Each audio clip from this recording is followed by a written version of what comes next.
जी, मैं इस वक्त लाल हवेली में मौजूद हूँ। मेरे साथ हैं अवामी मुस्लिम लीग के सरबराह शेख रशीद अहमद। आज उन्होंने ट्वीट करके अपनी मुतवक्का गिरफ्तारी के हवाले से कहा कि मुझे किसी भी वक्त गिरफ्तार किया जा सकता है।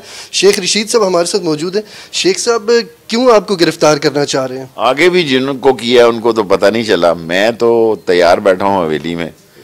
अगर कोई केस है तो हमें फ़ोन करें, हम पेश हो जाते हैं। हम कोई फरारी तो नहीं, इनकी तरह मनी लॉन्ड्रिंग में तो मुलव्वस नहीं है।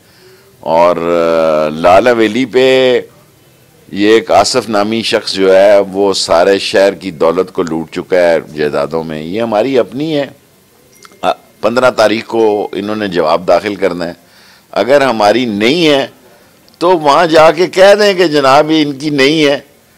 और खामखा इन्होंने इशू बनाया हुआ है। रात को भी आए हैं 11:15 बजे ये, और मैंने दरख्वास्त की है कि एफसी और रेंजर से, ये उनका काम नहीं है कि किसी की ज़ाती प्रॉपर्टियाँ खाली कराना, और इंशाल्लाह वो नहीं कराएंगे।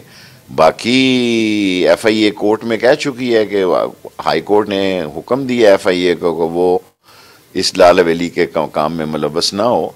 उसका ये काम नहीं है कि शेख साहब, ये कहीं इंतकामी कार्रवाई तो नहीं है? और क्या जी, मेरे साथ इंतकामी नहीं है तो और क्या है। मैंने को कब्जा ग्रुप हूँ। हम आम सियासत कर रहे हैं, इमरान खान के साथ खड़े हैं, और जो आदमी इमरान खान के साथ खड़ा है, इन्होंने इमरान खान की जान लेनी है, उसको नाअहल करार देना है, उसको जेल में डालना है। ये बेवकूफ़ हैं, उसको इन्होंने और ऊपर लेकर जाना है।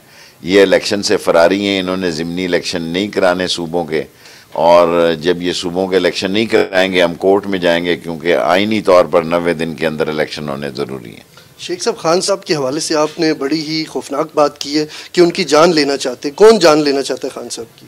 आसफ जरदारी ने एक दहशतगर्द ग्रुप एंगेज किया हुआ है, और मैंने जनाब काबिल एहतराम इज़्ज़त माब आसम मनीर साहब से दरख्वास्त की है कि किसी अफसर को भेजें। मैं मालूमात शेयर करने के लिए तैयार हूँ कि आसफ जरदारी ने ग्रुप एंगेज किया है इमरान खान की जान लेने के लिए। शेख रशीद साहब का ये भी कहना है कि ये मोहसिन नकवी साहब की जो तैनाती हुई है हाल ही में as a chief minister Punjab, उसके खिलाफ भी वो सुप्रीम कोर्ट जाने का इरादा रखते हैं। जी।